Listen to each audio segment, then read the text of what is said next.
بسم اللہ الرحمن الرحیم. السلام علیکم. ابتدا رب العزت کے نام سے جس نے جان دی جہان دیا، اور درود السلام محمد والے محمد پر. INN کے ساتھ ناصر نقوی حاضر خدمت ہے. ناظرین، اپنا ایک خاص رپورٹ جو ہے وہ لیک ہو گئی، اس نے ہلچل مچا دی. صدر عارف الوی اور محمد علی درانی کی ایک ملاقات پھر ہوئی. کیا کچھ ہوا اس میں، اس کی روایت بھی آپ کو سنائیں گے. PTI کے لیے کچھ ریلیف ہو گیا تھوڑا سا، وہ بھی آپ کو بتائیں گے. مریم اورنگزیب اور جاوید لطیف کے خلاف بھی مقدمے میں طلبی ہوگی، اس کی تفصیل بھی بتائیں گے. اور پھر کیا چیف جسٹس اپنا سپہ سالار اور نواز شریف ایک پیج پر ہے. یہ بھی بڑی افواہیں آج کل. وہ کہتے ہیں جب خبریں نکلتی ہیں تو پھر سارا کچھ چلتا ہے. اسی طرح پھر علیمہ خان جو بہن ہے اپنے عمران خان صاحب کی، انہیں نے بھی کچھ پھلجھڑیاں چھوڑیاں، کچھ باتیں ہوئیں، اور PTI کی آنٹیاں لڑ پڑیں لندن میں. یہ ساری تفصیلات سے آگاہ کروں گا، لیکن پہلے آپ سے گزارش ہے ان کو سبسکرائب کریں، لائک کریں، گھنٹی کا بٹن دبانا نہ بھولیں، اور اپنی قیمتی رائے کا اظہار اپنی شخصیت کے مطابق کریں. جی، صدر اور محمد علی درانی، ان کی جو ملاقات، محمد علی درانی یہ ثابت کرنے کی کوشش کر رہے ہیں تو خاص کسی اہم شخص کا پیغام لے کے جا رہے ہیں، اور وہ صدر صاحب کو راضی کر رہے ہیں کہ PTI کو بچانے کے لیے اگر آپ بچانا چاہتے ہیں تو آپ قیادت سنبھالیں یا کسی اور کو قائد بنائیں، مائنس عمران کر دیں. لیکن صدر راضی نہیں ہے. صدر اتنے پانی میں نہیں ہے کہ وہ اپنے پاؤں پہ کھڑے ہو سکیں. وہ ان کو ٹرخا رہے ہیں. لیکن یہ دوسری ملاقات تھی، وعدے کے مطابق انہوں نے ملاقات کی، اور ظاہر ہے کہ جنہوں نے ان کو پیغام دیا، امپائرز نے دیا یا کسی اور نے دیا، جس نے بھی دیا، وہ پیغام نہیں پہنچایا. کیونکہ پیغام رسانی محمد علی درانی صاحب پہلے بھی کیا کرتے تھے، اب بھی کر رہے. پہلے انفارمیشن منسٹر بھی رہے ایک وقت میں. بہرحال ہمارے تو بڑے اچھے دوست ہیں، ہمارے ساتھ تو وہ دوستی ہے. لیکن بہرحال جو کچھ وہ کوشش کریں، وہ یہی کر رہے ہیں کہ جو الیکشن ہے وہ صاف و شفاف ہو، اور اس انداز میں کہ کسی پارٹی کو بھی الیکشن سے باہر نہ کیا جائے. وزیر اعظم، نگران وزیر اعظم کاکڑ صاحب نے بھی، انوار الحق کاکڑ نے بھی وہاں پریس کانفرنس کی ہے. آپ کو پتہ بار دورے میں اقوام متحدہ میں تقریر بھی انہوں نے بڑی اچھی کی ہے، چاہے لکھی ہوئی کی، لیکن بہرحال ان کا انداز اچھا تھا، اس لیے کہ وہ مطالعے کے بڑے شوقین ہیں، کتابیں بہت پڑھتے ہیں، تو پڑھے لکھے آدمی ہیں. باقی ان پہ اعتراض ہے کہ انہیں سیلفیاں کیوں بنائیں اور کیا ہوا، اور ایفل ٹاور پہ کیسے گئے. تو ایسے ہی لگ رہا ہے سوشل میڈیا پہ دھوم مچی ہوئی ہے کہ جناب ایسے وزیر اعظم جیسے اوبر پہ جا رہے تھے امریکہ، اور جاتے جاتے بیگم صاحبہ نے خواہش کی، بچوں نے کی، تو انہوں نے کہا اوپر والے سے کہ موڑو، لے چلو ایفل ٹاور پہ، پیرس چلو، وہاں چلتے ہیں، وہاں چل کے سیلفی بناتے ہیں، وہاں کھانا کھاتے ہیں، سب کچھ کرتے ہیں. تو اس طرح کا شور مچا ہوا. لیکن بہرحال جو ہوتا ہے، تنقید بھی ہوتی ہے، ہونا چاہیے. جو کچھ کرتا ہے، جو کسی منصب پہ ہوتا ہے، اسی کے خلاف تنقید ہوتی ہے.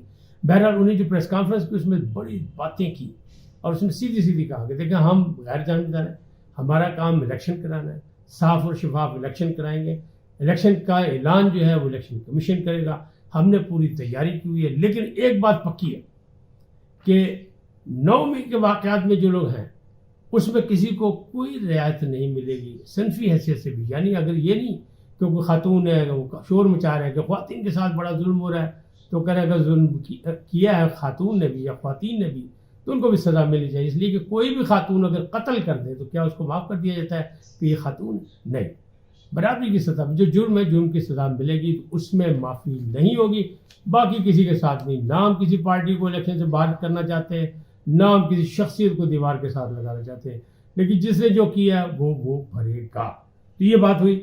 لیکن PTI کے ساتھ تھوڑی سا ریلیف ہوا. کیا ہوا؟ اعجاز چودھری صاحب، ان پہ ایک کیس تھا لاہور میں، آپ کو پتہ ہے. اور پھر یہ مال ٹاؤن میں مطلب حملہ کرنے پہ مسلم لیگ کے ہیڈ کوارٹر سمجھ لیں آپ، اس میں حملہ کرنے پہ تھا. محمود الرشید پہ تھا، ریمانڈ پہ تھے، تو ان کا ریمانڈ ختم ہو گیا.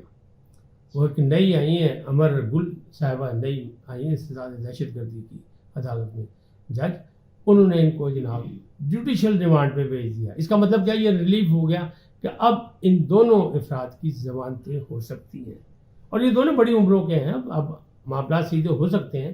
تو ایک ریلیف مل گیا. لیکن ایک بڑا ریلیف کس کو ملا؟ وہ صنم جاوید کو. صنم جاوید کی ضمانت ہو گئی، انہوں نے ضمانت لے لی. کہ جناب چل کے جمع کراؤ، تو لائی انہوں نے. ان کے بھائیوں نے اور بچوں نے وہ خوشیاں منائیں استداد دہشت گردی کے عدالت کے باہر کہ جناب وہ مٹھائی وہی انہوں نے بانٹنی شروع کر دی. انہوں نے کہا انہوں لیٹ ہو جائے تو کوئی اور مسئلہ بن جائے. ونڈ دیتی کو کئی دفعہ ہاتھ ہو چکا ہے پی ٹی آئی کے ساتھ کہ فیصلہ کچھ ہوتا ہے بعد میں دوسرے کیسے پکڑے جاتے ہیں تو مٹھائی خرید کے بھی رہ جاتی ہے تو پھر مسئلہ بن جاتا ہے. تو انہوں نے کہا ونڈ دو تو ونڈ دیتی. یہ ایک ریلیف ملا ہے. مریم اورنگزیب جاوید لطیف کے خلاف ایک مقدمہ تھا اور اس میں بھی دہشت گردی کی دفعات ڈالی گئی تھی. تو اس میں ان لوگوں نے ریکویسٹ کی تھی کہ جناب یہ دفعات ختم کی جائے. گرین ٹاؤن تھانہ میں مقدمہ درج ہوا تھا ایف آئی آر. تو اس میں سے اس کو ختم کرنے کے لیے اب ان کی طلبی ہوئی ہے کہ جناب دونوں پارٹیوں کو بلایا گیا. وہ کہا یہ دفعات کیسے ڈالیں گے, کیا ہے ان کا قصور, کیا ہے, کہا کیا ہے. وہ کہتے ہیں ریاست کے خلاف ان لوگوں نے اکسایا ہے دونوں نے, تو وہ ان کے خلاف ہے. اچھا پھر اسی طرح جو ہے نا وہ ایک اور چیز جو ہے وہ تھی کہ علیمہ خان کی پھلجھڑیاں جو میں نے کہا تھا اور پی ٹی آئی کی آنٹیوں کی لڑائی, وہ یہ تھی کہ اپنا نواز شریف صاحب لندن میں جہاں اجلاس کر رہے تھے تو آپ کو پتہ ہے کہ ان کے فلیٹس کے باہر جو مسلسل پی ٹی آئی کی آنٹیاں اور نوجوان جو ہیں وہ احتجاج کرتے ہیں. تو وہاں کل بھی احتجاج ہوا. اس احتجاج میں دو آنٹیاں آپس میں لڑ پڑی, دونوں پی ٹی آئی کی. تو وہ کہیں یہ گالم گلوچ کرتی ہے, اس کی زبان غلط ہے, اس کو پی ٹی آئی کو بدنام کر رہی ہے. وہ کہنے جی یہ بدنام کر رہی ہے. اور دونوں نے خوب جناب ایک دوسرے کو ٹکا کے گالیاں دیں اور ایک دوسرے کی بے عزتی کی. لیکن بہرحال مسئلہ ان کے اپنے کارکنوں نے انہیں سنبھول لیا. اب علیمہ خان کیا کہہ رہی ہے. علیمہ خان سے کہا کیا خیال ہے کہ عمران خان کو کے ساتھ جو کیسز ہو رہے ہیں اس میں ان کی ضمانتیں ان کے ضمانتیں ہو یا نہ ہم تو جانتے ہیں انہیں چھوٹنا چاہیے. ان کے ساتھ ناجائز ہو رہا ہے, زیادتی ہو رہی ہے, یہ ہو رہا ہے, وہ ہو رہا ہے. ان سے پوچھا کہ کیا الیکشن جو آنے والے ہیں تو اس کا بائیکاٹ کر دے گی تحریک انصاف اگر ایسے ہی عمران خان جیل میں رہے. انہوں نے کہا مجھے کیا پتا, کہ جا کے تحریک انصاف سے پوچھیں. اس کا مطلب یہ کہ انہوں نے ایسا کہا جیسے ان کا تحریک انصاف سے کوئی تعلق نہیں ہے. پھر ان سے سوال کیا گیا تو انہوں نے کہا جناب ہم تو اپنے بھائی کے لیے جاتے ہیں, جیل بھی جاتے ہیں اسے ملنے اور عدالتوں میں بھی جاتے ہیں اس کے لیے. ہمارا سیاست سے یا پی ٹی آئی سے کوئی تعلق نہیں ہے. لیکن یاد ہے آپ کو علیمہ خان پہ بھی مقدمات ہیں, عظمیٰ خان پہ بھی مقدمات ہیں. ان پہ زمینوں کی خود کا مسئلہ ہے یا کرپشن کا مسئلہ ہے, ان پہ بھی مسائل ہیں, ناجائز آمدن کا. تو مسائل تو یہ بھی ہے, یہ بھی پھنسے ہوئے ہیں. بہرحال انہوں نے فی الحال تو سیاست سے لا تعلقی کا اظہار کیا جو کہ کوئی ماننے کو تیار نہیں. اب اگلی بات ہے اصل کہ کیا چیف جسٹس اور سپاہ سالار اور یہ جو ہے اپنا کیا کہتے ہیں تیسرے جو ہے نواز شریف, یہ سب ایک پیج پہ. تو کہنے والے کیا کہہ رہے ہیں, جو ان کی وکالت کر رہے ہیں, جو یہ کہہ رہے ہیں, جنہوں نے یہ نعرہ لگایا کہ جناب ایک پیج پہ, وہ یہ کہتے ہیں یہ دیکھیں کہ نواز شریف کا نعرہ کیا ہے. نواز شریف کہتے ہیں جناب جنہوں نے 2017 میں میرے ساتھ زیادتی کی اور جنہوں نے استحکام میں پاکستان کو نقصان پہنچایا, جو قومی مجرم ہیں پاکستان کو موجودہ صورتحال میں لانے والے, 2 جرنیل 4 یعنی ججز, تو ان سب کے خلاف فیصلہ ہونا چاہیے. تو جناب وہ کہتے ہیں دیکھیں وہ فیض آباد کیس چیف جسٹس نے اس کی سماعت شروع کرنے لگے. تو کیا مطلب ہے, اس کا مطلب وہ بھی اس سے متفق ہے. اور دوسری طرف جو ہے وہ سپاہ سالار کی بات کرتے ہیں, کہتے ہیں سپاہ سالار کی موجودگی میں جس انداز میں وہ آ رہے ہیں, نواز شریف جو بیانیہ دے رہے ہیں, تو نواز شریف کا بیانیہ بھی وہی ہے, چیف جسٹس جو کام کرنے جا رہے ہیں اس کا بھی بیانیہ, اس میں بھی جرنیل پھنستے ہیں. تو وہ کہتے ہیں سب ایک ہی پیج پہ ہو گئے. ایک تاثر دیا جا رہا ہے کہ ایک پیج پہ ہے, جبکہ نواز شریف صاحب یہ تاثر دے رہے ہیں کہ میں اینٹی اسٹیبلشمنٹ ہوں اور شہباز شریف کہتے ہیں کہ میں مفاہمت کا ہوں. تو جھاڑ بھی کس کو پڑی تھی, وہ بھی اسی لیے ہوئی تھی کہ اسحاق ڈار صاحب کو اور ان کو شہباز شریف صاحب کو لندن میں نواز شریف صاحب نے مفاہمت کی پالیسی اپنانے کا مشورہ دینے پر جھاڑ بھی دیا تھا. دونوں بڑے لیڈر ہیں, بہرحال ان کو جھاڑ دیا تھا. تو اب یہ معاملات ہے کہ وہ جارحانہ انداز میں آنا چاہتے ہیں اینٹی اسٹیبلشمنٹ کے نام پہ.